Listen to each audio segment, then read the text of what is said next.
4천을 다시 찾은 우리 시장, 현재는 전 거래일 대비해서 100포인트 정도 반등을 하고 있는데요. 변동성을 극복하고 위로 나아가기 위한 전략은 무엇일지 박시동 경제평론가와 함께 찬찬히 분석해드리도록 하겠습니다.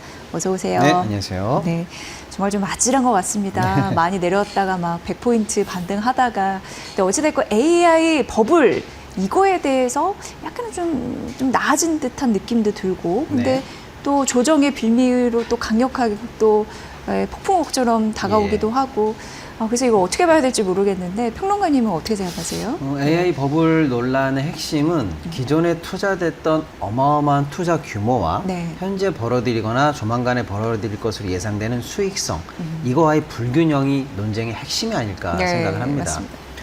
100만 원을 들였는데 10만 원을 벌고 있다. 예. 어떻게 살 거니? 이게 이제 핵심인 거죠. 예.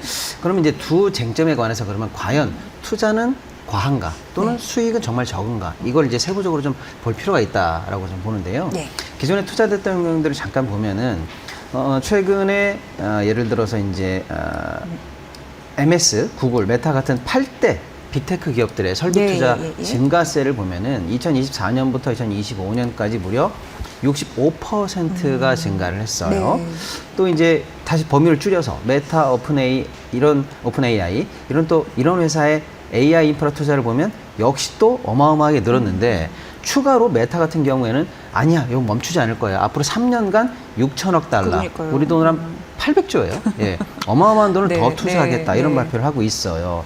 MS, 구글, 메타 뭐 이런 초대형 기업들이 계속 이렇게 투자를 계속 늘려가고 있는데 그럼 반면에 수익성 관련해서는 그러면 담보되고 있는 상황이냐라고 네. 이제 그쪽을 보면은 예를 들어서 현재 나오고 있는 걸로 보면은 MIT에서 지난달에 좀 보고서가 사실 나왔었거든요. 그때 보면은 AI 투자를 진행하는 기업의 95%가 아직은 수익 창출하지 못하고 있다라는 네. 보고도 일단 나와 있고요. 오라클 같은 경우에도 AI 서버 임대 사업 총 이익이 최근 5분기에 평균 16% 수준에 머무르고 있다. 그러니까 감가상각에도 미치지 못하는 수준으로 현재 이익을 벌어들이고 있다라는 보고가 있고요. 또 프레토리안 캐피털스의 CIO는 이런 얘기를 했는데 주로 최근에 건설된 AI 데이터 센터 같은 경우에는 평균 내용 연수 10년간 약 400억 달러의 감가상각이 발생하는데 그에 비해서 데이터 센터의 매출은 약 1,150억에서 200억 달러라고 하니까 투자 대비한 수익은 뭐 고사하고 감가상각의 절반에 해당하는 수익을 현재 거둬들이고 있다, 이렇게 볼 수가 있겠습니다. 그런 얘기 되면 좀 막하네요. 그렇습니다. 네. 그래서 사실은 버블론이 증폭되는 것은 이러한 어마어마한 투자와 수익의 불균형을 이렇게 딱 지적한다면 그럼 이제 앞으로 어려운 거 아닌가, 이렇게 생각하는 게 이제 버블론의 핵심인데 반면 버블 아니야, 괜찮아 라고 하는 논리를 좀 한번 또 봐야 되는데 반대 논리도 있는 거죠. 예를 들어서 오늘 나온 보도인데 주말 사이에 나온 보도인데 예를 들어 젠슨왕 엔비디아에서는 블랙에 관련해서 추가적으로 GPU의 수요가 매우 강력하다라고 하면서 TSMC에 오히려 3나노 웨이퍼를 추가 주문했다라는 내용이에요.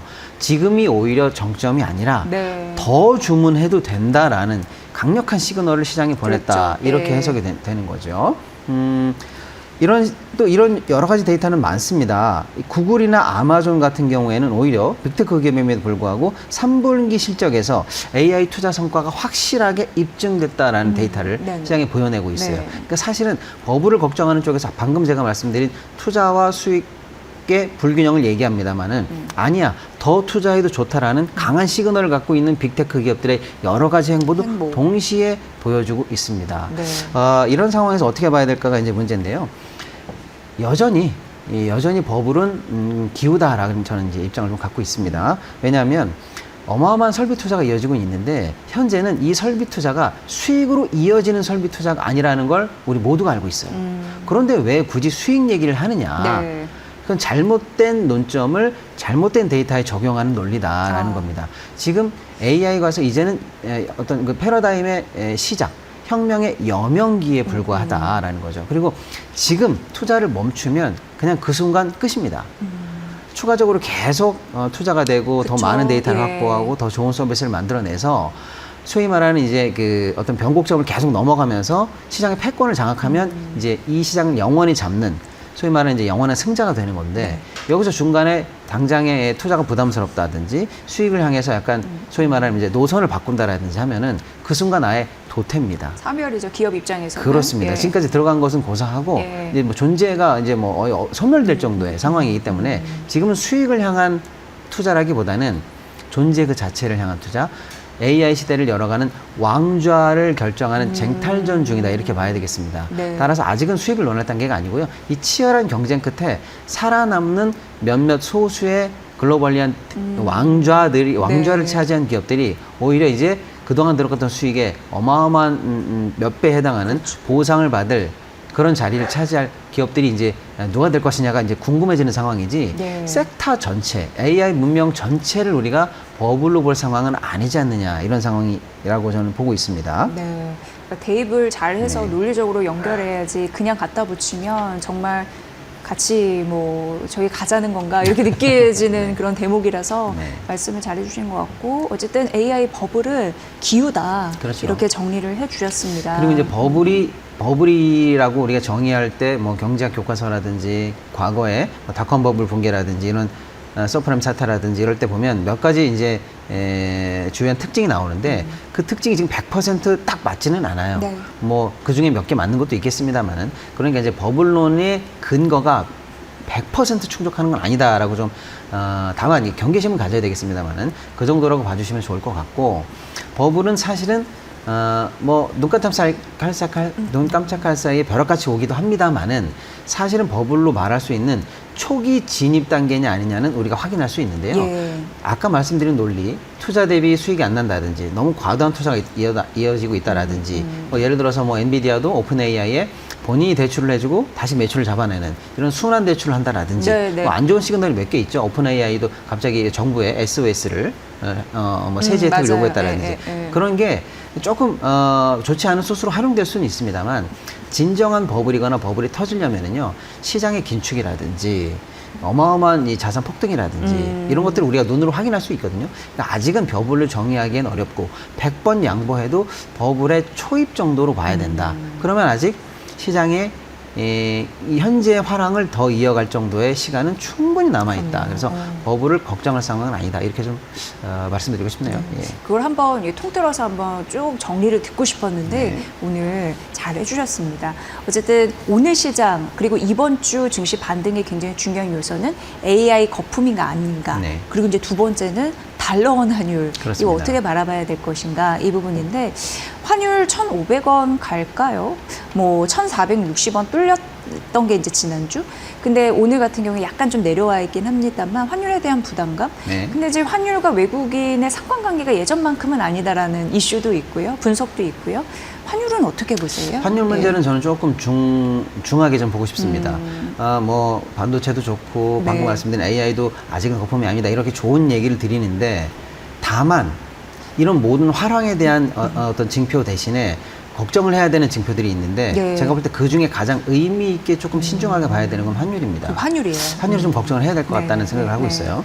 주말 사이에서도 사실은 1461에 마감을 했고요. 네. 7일에 장중에는 뭐 70도 넘어가는 좀 불안한 모습을 계속 보이고 있어요.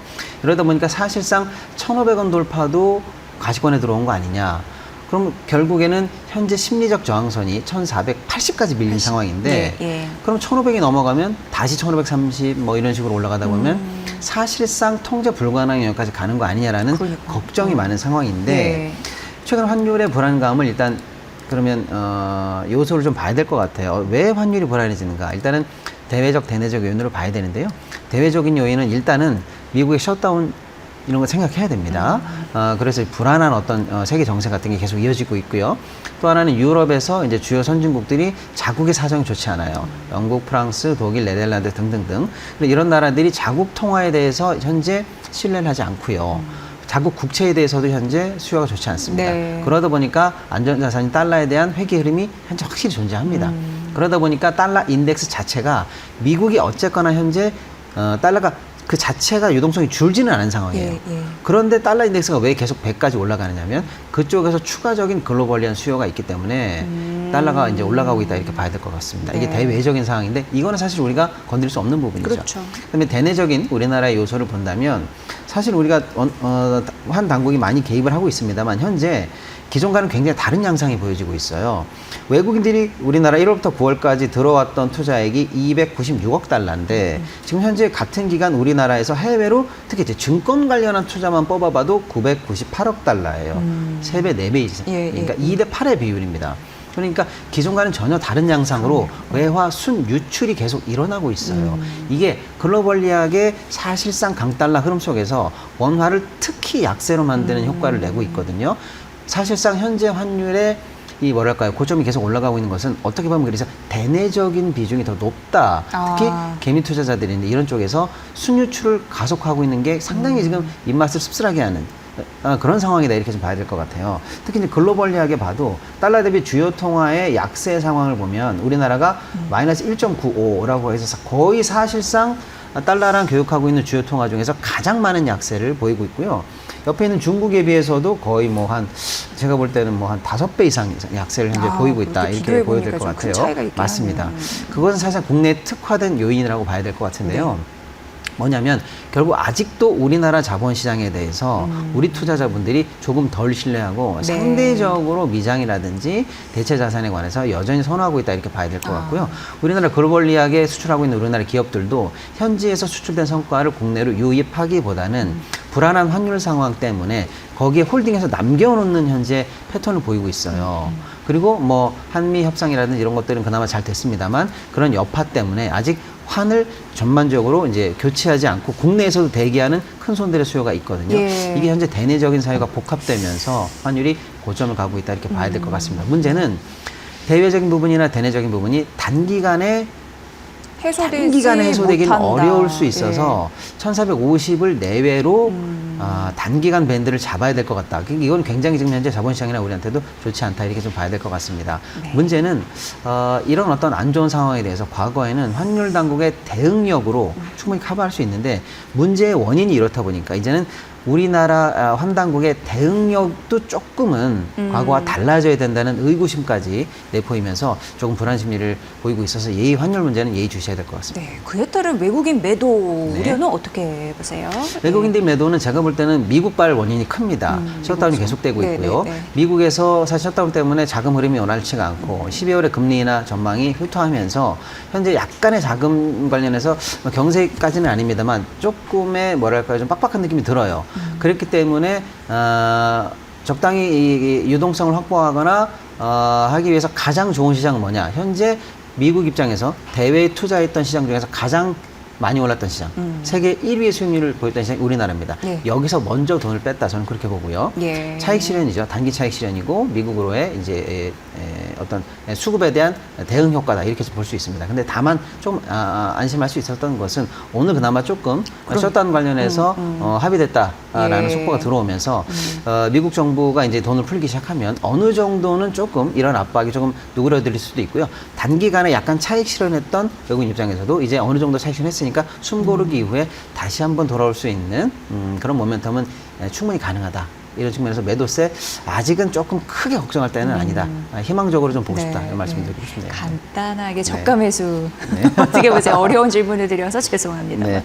제 입장에서는 충분히 이 중장기로 내년에 예를 들어서 뭐 상반기 4,500, 뭐 5,000, 네, 뭐 그 이상 네. 전망이 유효하다고 보기 때문에 너무 이제 비관적으로 하락 장세로 바뀐 거 아니야? 이렇게 걱정하실 필요는 없다. 네. 왜냐하면 지금까지 걸어갔던 기대에 비해서 우리가 너무 과도하게 올라서 많은 부분 좀 경계심이 있는 건 사실인데 네, 네. 희망적으로 보시고요. 오히려 이런 상승장에서는 조정이 나올 때 반드시 저가 매수로 활용하시는 게 오히려 합리적인 대응이다. 이렇게 좀 보고 싶습니다. 네. 박시동 경제평론가의 명확한 그런 분석 함께 들었습니다. 고맙습니다. 네, 감사합니다.